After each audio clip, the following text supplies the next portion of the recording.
So does anyone have any questions, general questions they want to go over?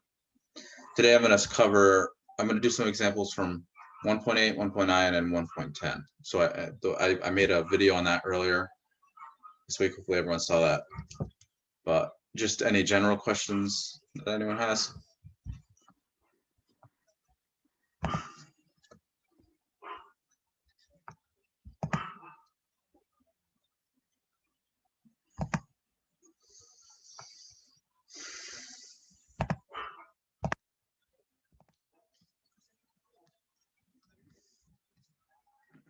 No, okay. So I guess almost everyone's here, or maybe everyone is here. So I suppose we can start now. Let me share my screen.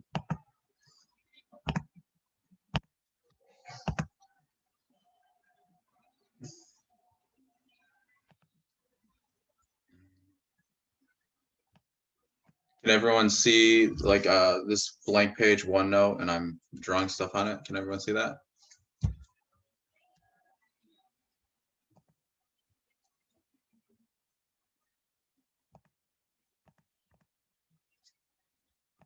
Can anyone hear me?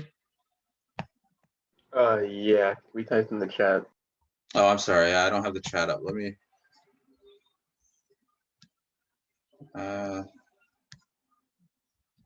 Yeah, I don't see the chat at the moment. So wait.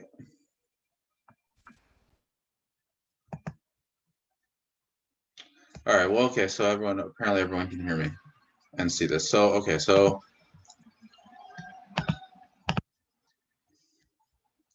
as I said, we're going to go over section 1.8, 1.9, 1.10. I'm going to go over a few examples, and if you have any questions, just interrupt me at any point. And if you think of anything other, as I'm going through these, if you think of anything else you want to go over at the end, that's fine too. These are mostly like more or less just office hours. We're going to go over some examples. So this Friday meeting is more or less office hours. So yeah, if you have anything you want to go over, just let me know. So we'll start with 1.8 though. Just trying to get this up.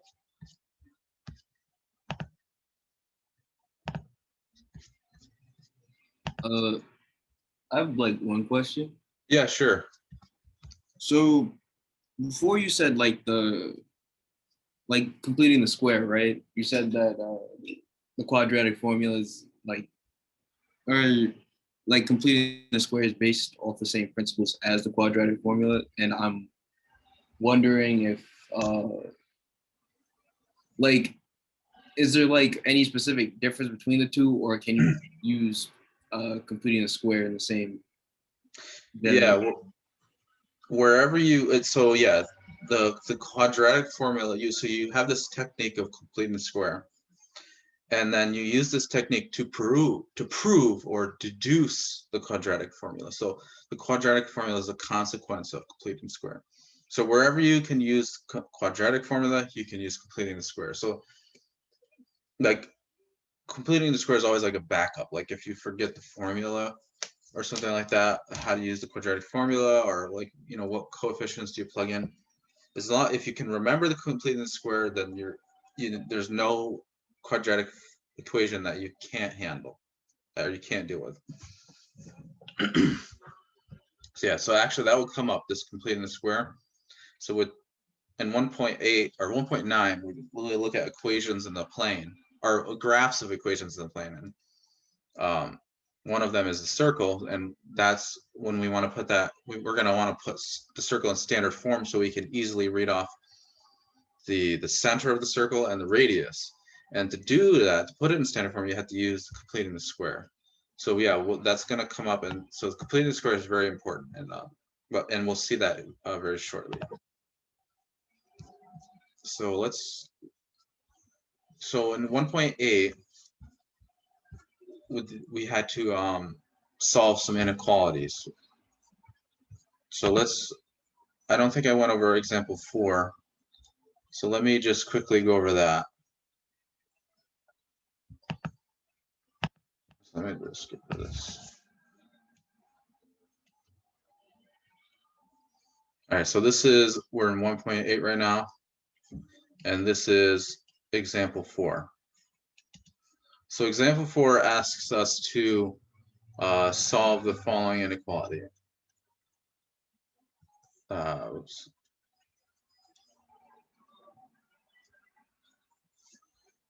So it's find the solution set. When we're asked to solve the inequality, we want to find the solution set of this. So the nice thing about this one right here is it's already completely factored, and we can just immediately go into making the table. The first thing you have to do though is find those, I think I called them breakpoints. So it's the values of x which make the left-hand side of the inequality, this part, 0. So the breakpoints are basically the roots. So we'll have one at 0. So this first factor right here, x is 0, makes the whole expression 0. Then we have 1, and then we have 3. So this will split up the real line into 3 pieces, or it'll give us like these intervals on which we have to test the signs of these factors. So we want the whole overall product to be negative. So what we do is we have the setup basically is that you have your intervals. So in this case, we'll have quite a few. So let me see if hopefully I can fit them all. So we'll have negative infinity to 0. Then we'll have 0 to 1. And then we'll have 1 to 3. And then 3 to infinity.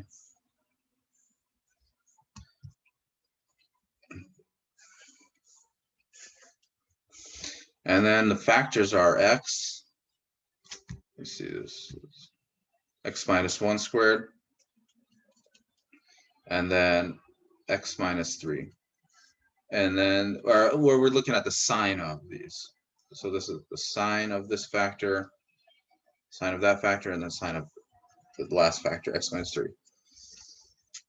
So we have to just take a test value, plug it in, and see what sign we get. So for x, so for the interval negative infinity to 0, the easiest value to take is just -1. So if you take -1 and you plug it into x, you're going to get -1. So if x is -1, then x will be a negative number. So this will be a negative sign. If you're between 0 and 1, say 1/2, x will be positive. And for the rest of these, it's pretty clear that overall x is going to be positive on these other intervals because they're just subsets of the real line, or subsets of the positive numbers. So for this one is actually pretty easy. The second one, we don't really have to do much. It doesn't, there's not much to do here because when you square a number, it's always positive. No matter what number you plug in, it will be positive. So this second factor, the sign of this will always be positive. So that's pretty easy to fill in. The only one that might trick us up a little bit is the x minus 3, but all we have to do is just take our test values from each interval. So maybe I'll put that here. So I'm going to take here x will be -1. We'll take a test value of 1/2. Take a test value of 2, and then test value of 4. And then look at the sign of this last factor. So if x is 1, you have -1 minus 3, so that's negative. -1 minus 3 is -4, so that's negative overall. When x is 1/2, 1/2 is smaller than 3, so 1/2 minus 3 is going to be negative. Now when x is 2, so we're looking at this third column here, x2 is smaller than 3, or 2 minus 3 is just -1, so that'll be negative also. And then on this last interval, when x is 4, If 4 minus 3, that will be a positive number, so this will be positive. So again, we want the overall product to be negative. So when we have to read down these columns and find out what's the overall sign to get the, so we look at the product of these numbers to get the overall sign. So if we go down the first column, we have a positive times a negative times a negative times a positive times a negative. So the two negatives cancel to give you a positive, and a positive times a positive is positive. So the values of x in this interval, negative infinity to 0, they won't satisfy the inequality. So this is not a part of the solution. So this interval is not a part of the solution.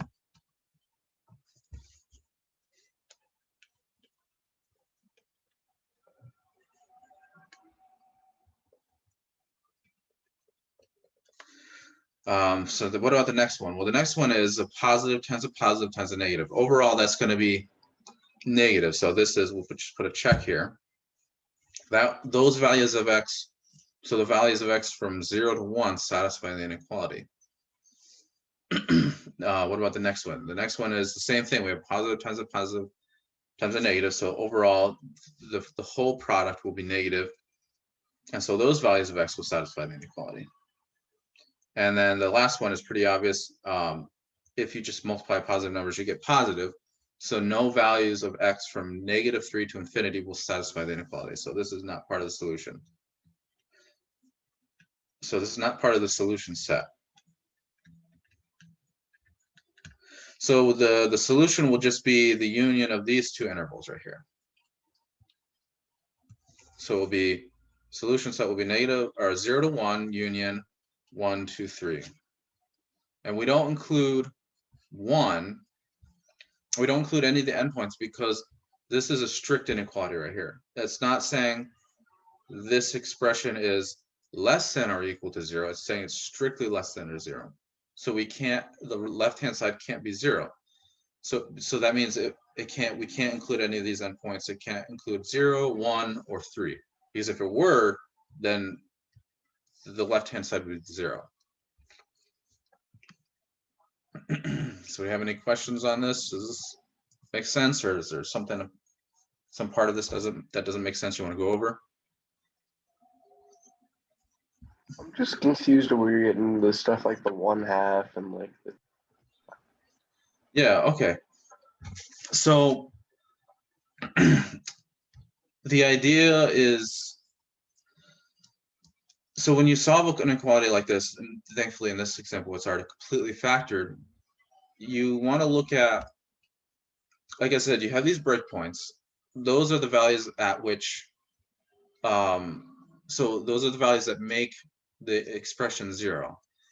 And they're the values at which sign changes can occur. Because when you solve an inequality, you're really just worried about, is the expression positive or is it negative?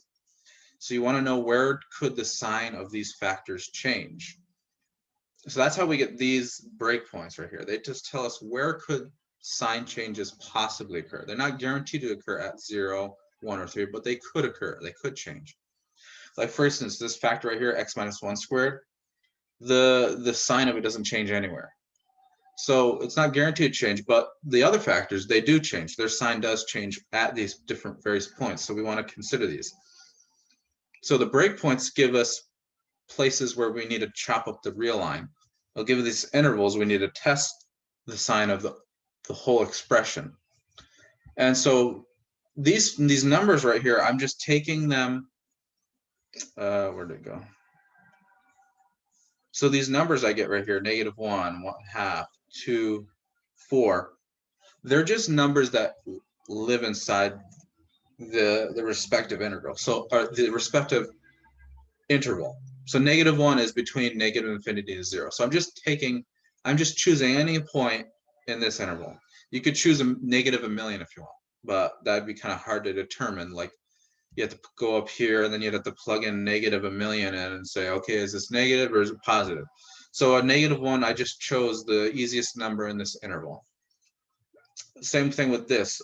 You could have chose 5 over 530th. 530, or 5 over 719 or something weird, some weird number between 0 and 1. I just chose 1/2 because it was the easiest. And for this one, for this interval, I just chose 2 because 2 is between 1 and 3. And then for this one, I chose 4 because 4 is between 3 and infinity. And I just need these numbers right here. These are like test numbers. I just need those to test the sign of each factor. Okay, that makes a lot more sense now. Thank you. Okay, good. Yeah. So it's like you could choose whatever numbers you want. As long as they're in each interval, you're good. I just chose the smallest, easiest ones I could. Is there any other questions about this example?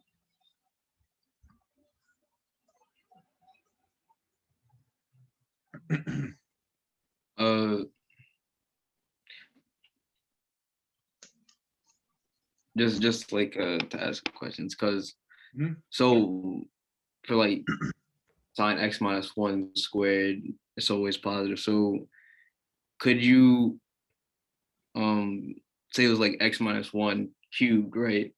Could you just like go through it regularly like it was like x minus 3 kind of? Because Wait, so like a X kind of shortcut instead of shortcut for which factor? Or like, so see how it's like x minus 1 squared, right? And it's always positive because negative times negative equals positive, right?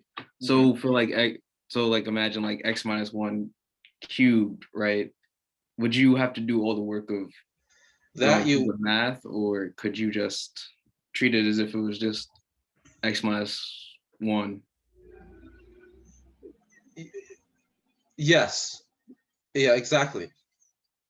So x minus 1 and x minus 1 cubed will have the same sign. So he's right. Yeah, you're completely right. You don't have to, yeah, because we're only concerned about the sign. We don't actually care what the actual number is when we plug these test values in.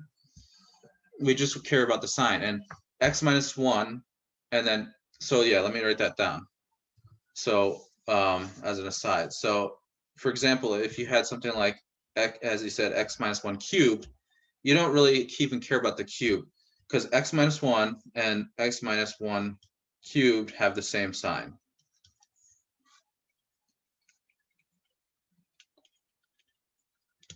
And just as long as if you can observe that fact, you're completely right that these two expressions have, when you plug in a number for x, they'll have the same sign. So it can simplify it in some way. You don't have to actually you don't actually, you can take a test value, you can plug it in, and you don't actually have to cube it at the end, because it will have the same sign as x minus 1. That's right, yeah. So that's another way of simplifying the table a little bit. Any other questions?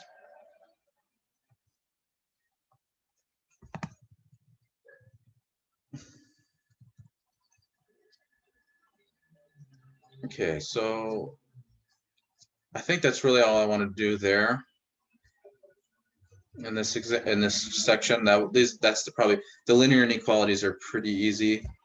Actually, I'll do one absolute value inequality. Yeah, because the linear inequalities are pretty easy. The quadratic ones are a little trickier, and the absolute value ones can be tricky. So let me find an example of that.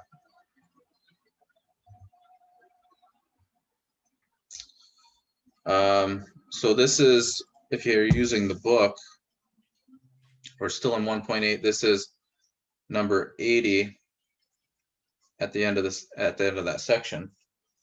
So this is the problem asks us to solve this inequality. So it's x plus 1 is greater than or equal to 1. And to solve this, you just got to remember, what is this? How is this expression defined? What does it mean? And so I'll pull the book up because there's this nice table here. It gives us a table of what these mean right here. So we're in this case number 4.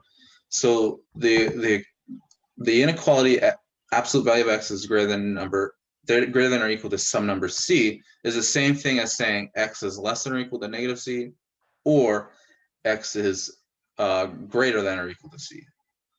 And then it comes back down to just solving linear inequalities, well, for the most part. So this is the same thing as saying x plus 1 is less than or equal to 1, or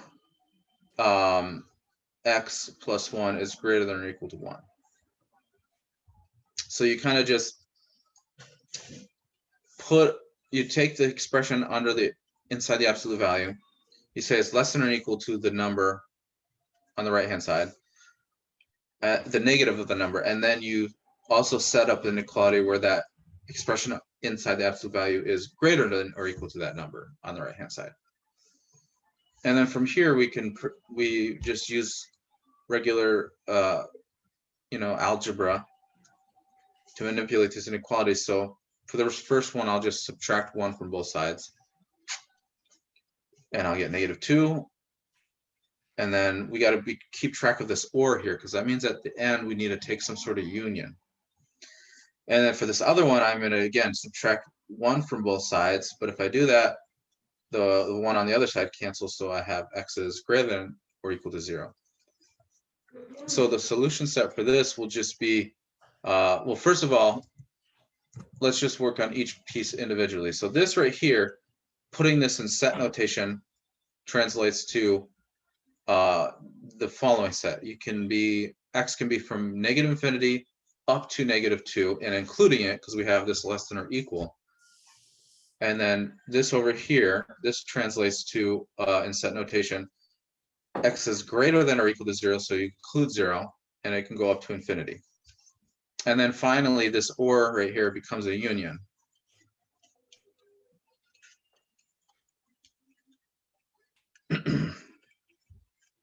And then that's the solution set, and that finishes the problem. Is there any questions on this one?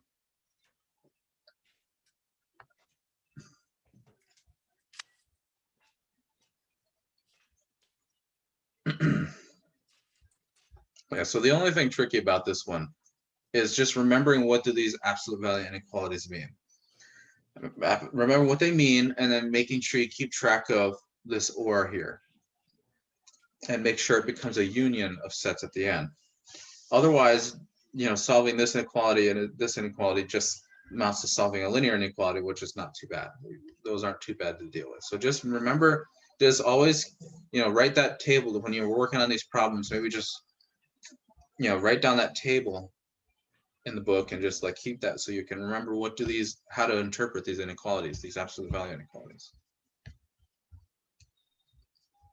So so that's all I wanted to say for 1.8. So let's go to 1.9. This is where we shifted up a dimension. So we've mostly been talking about the real line and subsets of the real line, but now we want to talk about the coordinate plane, that what I called R squared, and various subsets of this. So let's go to 1.9, and we plotted some subsets. I went through an example where we plotted a few subsets, and then we talked about distances between points and sets, and then I think we talked about midpoints and distances, and then graphs of equations.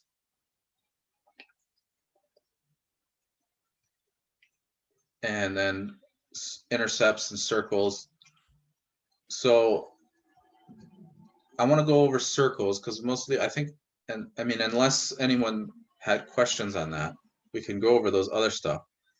But I wanted to go over circles because this is, the more tricky stuff is the algebra, right? That's the harder stuff. But I mean, does anyone have any questions on anything before? It's from section 1.9 that comes before circles, like stuff on intercepts or anything like that.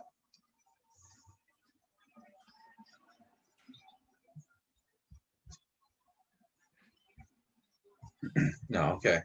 So let's just go, we'll look at some circles, like these equations and how do we deal with problems involving circles. And then I'll go over symmetry, because I didn't actually really go over any examples of symmetry in the video. So let's just recall first the equation of a circle. So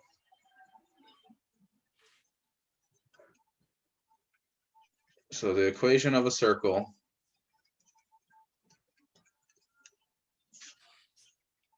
with center HK, so HK is some point in the plane, and radius R, is given by x minus h squared plus y minus k squared is equal to r squared. And then the circle is just the set of all x and y that satisfy this equation. And of course, this forms a set, and you can plot the set, and it just gives you a circle, the usual notion of a circle. But well, it's funny that I say the usual notion of a circle is because you might say, like, is there another notion of a circle? And yes, if you watch the video, I talked about distances, but you could talk more generally about a metric, which is like a generalized distance. And there's one notion of a distance, it's called or one notion of metric, and it's called the taxi cab metric. And it's kind of you don't measure distance between points by straight lines. You use line segments. So like you imagine like you're in the city and you have buildings and you can't go in a straight line between points. So if you have some point over here, you might have to zoom over like this, and then the distance between these 2 points is the length of these lines here. And then if you look at, so a circle, the usual circle is defined with respect to the usual distance. But if you look at a circle with respect to like a taxi cab metric, it ends up being something like, I think it's like something like a circle, something like this. It's not perfect. That's not right. Circle with respect to this notion of distance is something weird like this. It's not perfect, but it's really wacky. But because a circle is just all the points that are the same distance from their center. And if you use this weird way of measuring, this is not perfect. Maybe I'll get a picture at some point. But it like zigzags like that. That will be a circle according to this metric, because all the points on it will be the same distance from the center. But anyways, that's just a little aside. So you can have these weird ways of measuring distances, and then you'll give you just weird objects. So yeah, that's just like an example of measuring different distance in a different way using this taxi cab metric. But anyway, so here we have a circle, and oops, I don't know why that jumped up. So an equation of a circle with center HK and radius R is given by this equation right here.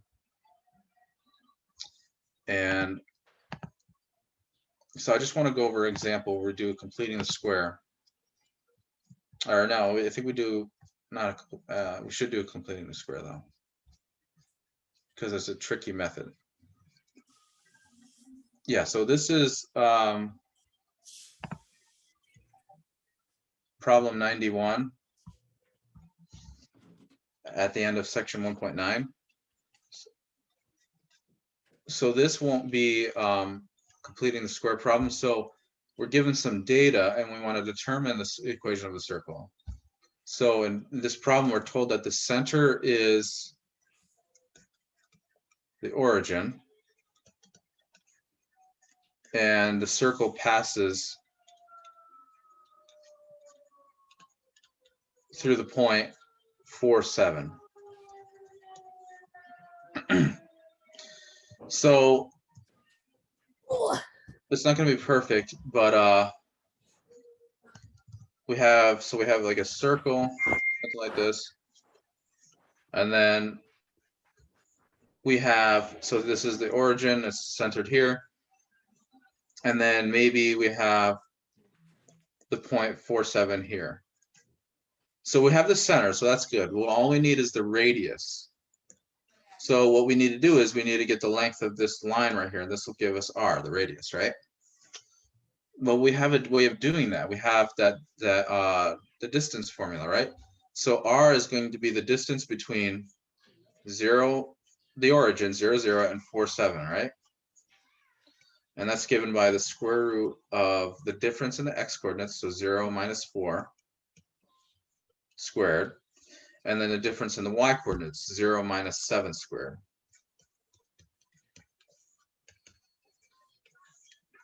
So if you do that, you'll get negative 4 squared, which is just 16, and then negative 7 squared, which is 49, and then you get, what is this, 65, I guess, right? Yeah, that you get 55, then yeah, that should be right. And so then we're basically done. We can just plug in everything. So in our case, HK is 0, 0, and R is equal to 65. So when we plug that in, we get X minus H, which is 0 squared, plus Y minus K, which is 0 squared, is equal to R squared, which is square root of 65. So that would just become that. And then that simplifies to X squared plus Y squared is equal to 65. So any questions on that?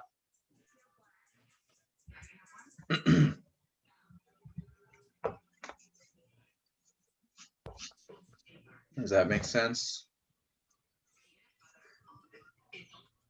Could you go over it one more time? Yeah, sure. So the data so we want to determine the equation of a circle, and so we're given some data, and this is enough data.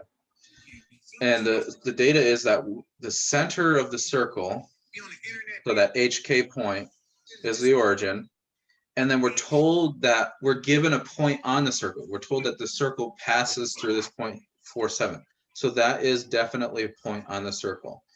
And we know, so then in order to get the equation of a circle, the only thing missing is the radius.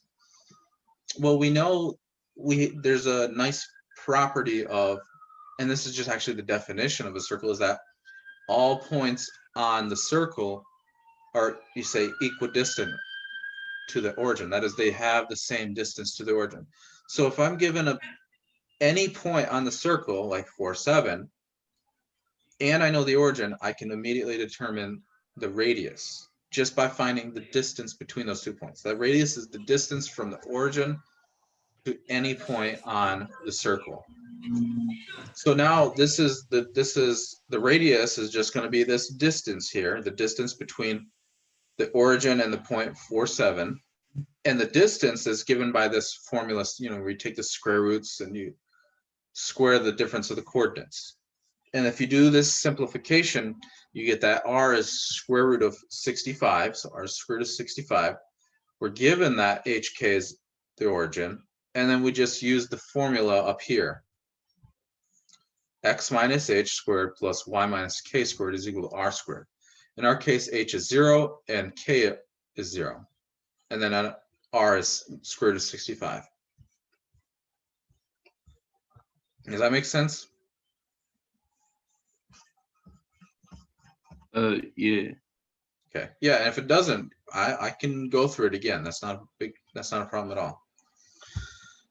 So there are a couple other, I don't remember exactly what I assigned, but there might be a problem like this. Another problem that there might be, and I won't go through this, I'll just kind of like describe the steps, is you might be given the endpoints of a diameter. So points that are like opposites of each other.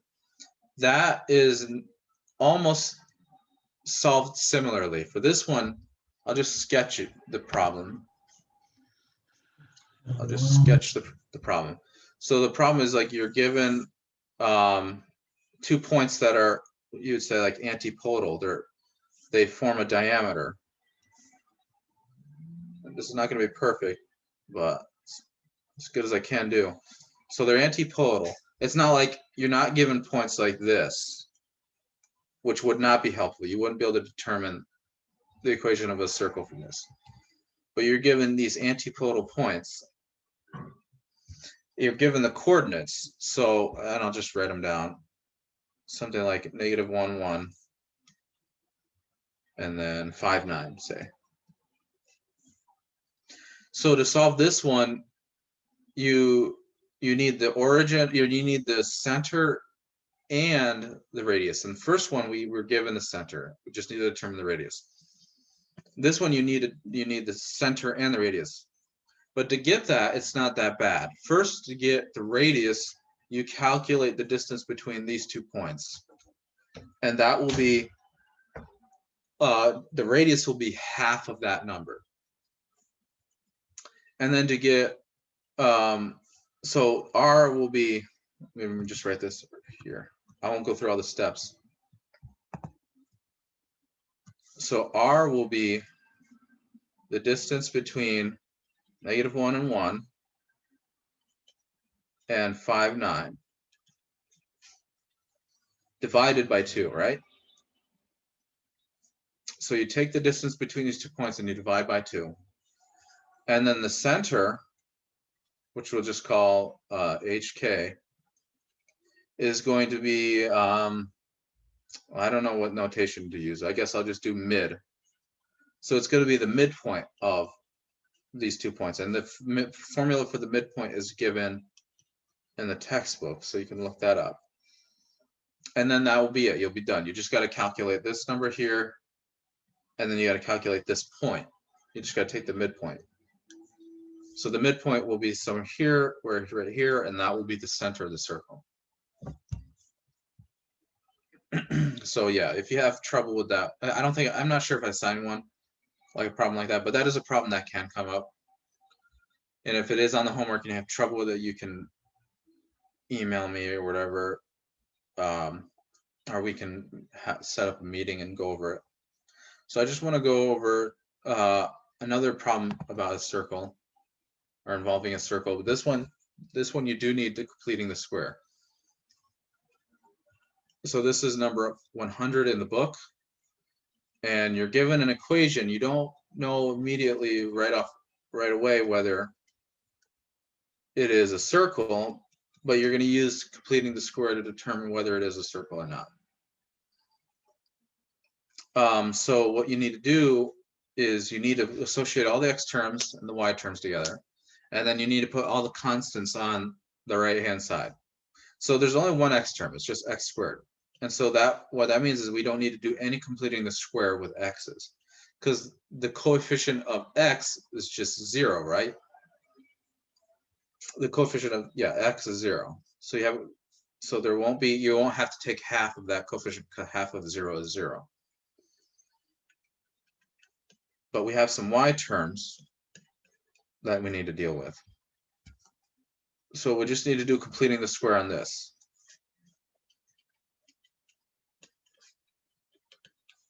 So you take half of the middle coefficient, 6. You have it and square it. And then you have to, you can either just subtract it off on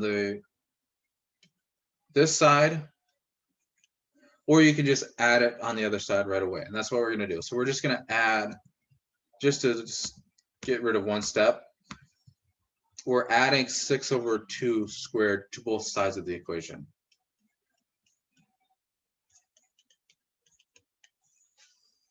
So now we can simplify this.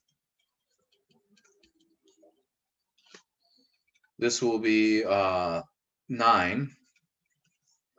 And then we have -2 plus 9.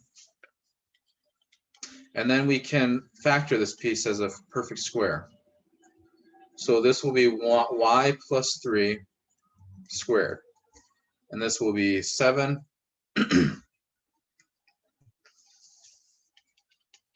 And then we can write 7 as square root of 7 squared, right? There's nothing wrong with doing that. This piece right here is also the same as x minus 0 squared. So that will tell you what one of the coordinates of the center. So whenever you just see x squared, that means the x coordinate of the center is going to be 0. So that implies that the center is 0, -3, and the radius is the square root of 7. Any questions on this? I know I probably went there a little quickly, but I can go back over it if you need me to. I didn't get the last part. This part right here. Yeah, square root 7. Why do you like square root 7 and then the whole power to the power 2? Oh, so why do I have this and then why do I have this part? No, only the 7 parts. I didn't get it. Oh, so remember let me just write down the equation of a circle again.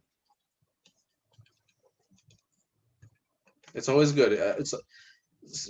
Doing math is not about being clever at all. It's just about doing the same thing over and over and over, and writing the same thing over and over and over, and then it just clicks eventually. It's not about being clever at all. So I want to stress that, because a lot of people are like dissuaded from doing math because they feel like I just have to look at this and then I have to understand it. I have to be able to intuit it immediately, and that's not the case at all. It's just about doing things over and over and over and just constantly reliving things, because you're not going to be able to learn something unless it's in your head. So you want to memorize these things, and then your subconscious will eventually make connections, and you'll be able to grasp these things. So that's why I write things over and over and over. So this is the equation of the circle. So notice that the right-hand side isn't just r, it's r squared. So I want to write over here, I want to write the right-hand side as something squared. So I have 7. Well, 7 can't be written as a square. Like if it were 8, if it were 4, I could write that as 2 squared, right? Not a big deal, and that would imply r is equal to 2. That'd be good. But 7 is a prime, so I can't factor it, or I can't write it in this way like I can 4. So I got to improvise a little bit, and I got to do a trick. We know that I'm basically just using this fact right here. If you square a square root, it just vanishes. The square and the square root cancel. They're inverses of each other. So, like for example, if you had the square root of 2 squared, that's just 2, right? So that's all I'm doing there. I'm using the fact that when you square a square root, the square root goes away. Does that make sense? Yeah, I got it. Thank you. Yeah. So that's and the reason why I want to do that, the reason why I want to write it in this kind of weird form is because when you go back to the equation of a circle, you don't have r, you have r squared. So you have to write this number as a square first to determine what r itself is going to be. And r is going to be square root of 7. Does anyone else have any questions on this one?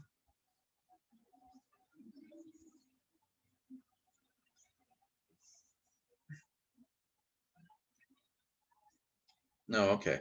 So I'm gonna just go one last thing and then I'll leave it. You can just, well, first I got to take a screenshot before everyone leaves because I got to do attendance. But then after I do this example and do the screenshot, you guys can just leave unless you have some questions that you want to go over.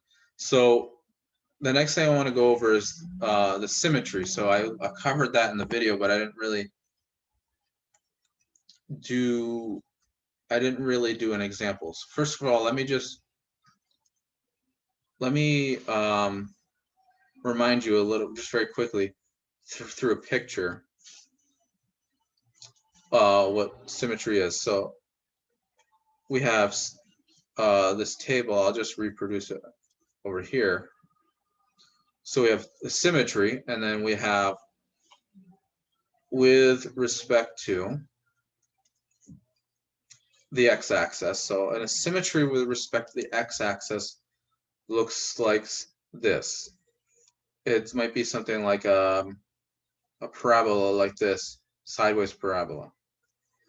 And what symmetry with respect to the x-axis means is if x plus y is a point on the graph,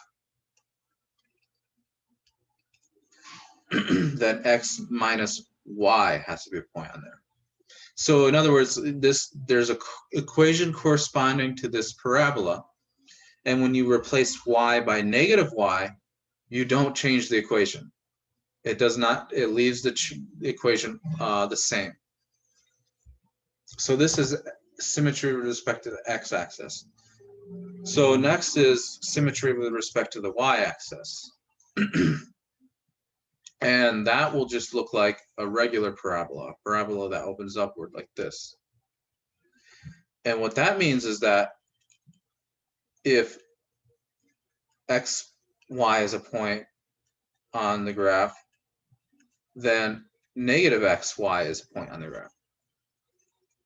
So, and in terms of equation, so this is like the geometric meaning of symmetry.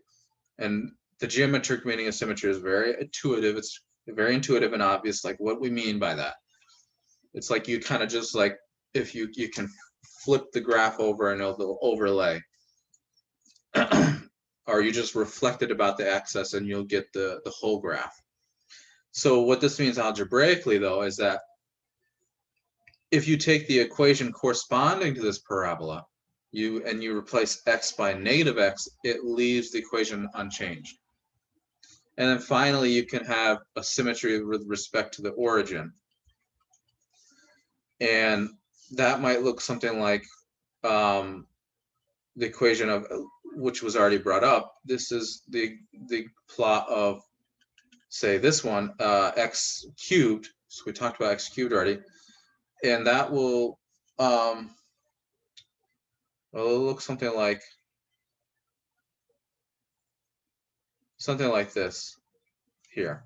So it just goes to the origin. And what that means is that this one's a little trickier to wrap your head around. But what it means is that if x, y is a point on the graph, then negative x, negative y is a point on the graph. So if you take the equation corresponding to this and you replace negative x with negative x and y with negative y, you get the original equation back. And let's test that. So let's test that on this. Does that satisfy that definition? So geometrically, it satisfies it. If like you kind of rotate it at an angle, like the bottom piece, it'll overlay on the top piece. Or if you take the top piece and you overlay it, if you rotate it at an angle, like a 45-degree angle almost, kind of like if you rotate it over the x-axis and then the y-axis, they'll overlay on top of each other. But let's look at so we can see that sort of, hopefully, geometrically why that's a symmetry about the origin. But let's look at this algebraic way of verifying it. So we're going to replace x with negative x and then y with negative y. So if we do that, we get negative y is equal to negative x cubed. But when you cube negative x, you get negative x cubed. The negative sign remains behind. So this becomes this. And then if you just multiply both sides by negative 1, you get y. And these are all equivalent. You can go backwards. So this should do a double arrow. So this is equivalent, this line is equivalent to this line is equivalent to this. And then, but if you multiply by negative 1 on both sides, you get y is equal to x cubed, which is the original equation.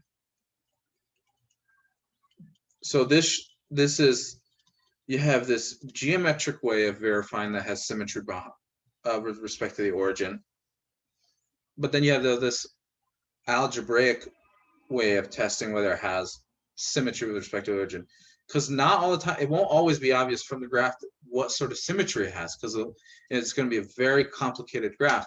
But the equation corresponding to the graph might be relatively simple. And you're like, well, I can't tell if it has symmetry with respect to the x-axis or y-axis or the origin, but I have its equation, and I can use its equation to test whether it has these symmetries just by replacing x or y with negative x or negative y. So this shows that y equals x cubed has symmetry with respect to the origin. Let's look at it. Well, first of all, is there any questions about this? And then we'll look at one more example.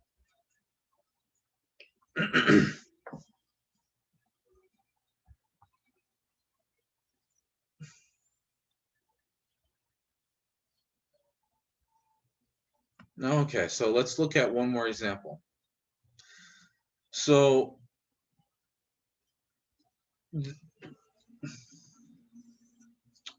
this is example 12 in the book. So we're actually given one of the examples above. So let's modify it a little bit.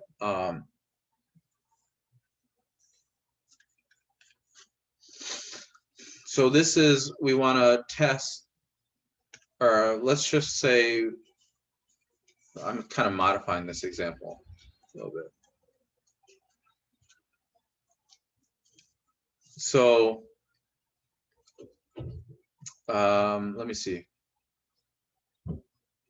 So we want to show, let's say the question asks, show this has symmetry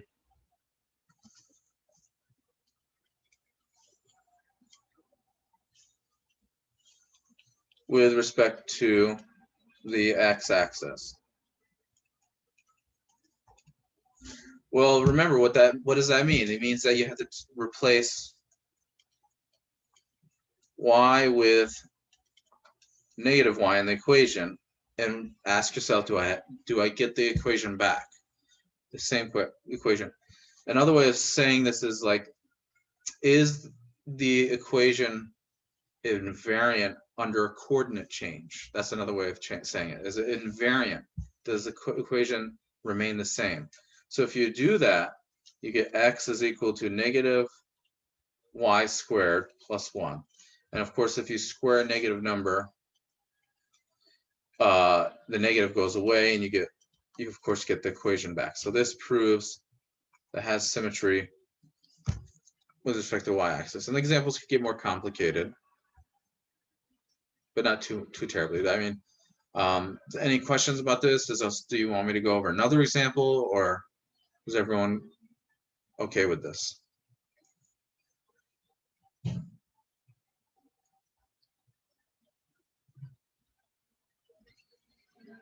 No? Okay. So does anyone have any questions at all about homeworks that have already been submitted, or quizzes that already been submitted, or like, is there problems you want to go over? I mean, we don't have a whole lot of time, but we might be able to go over a problem or two.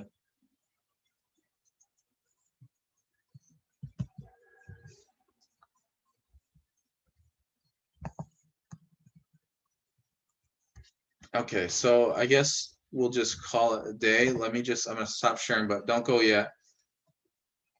I need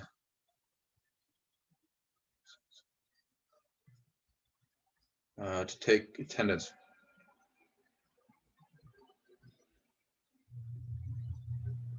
So let me stop sharing my screen. Wait, did I do that already? Yeah. Stop recording.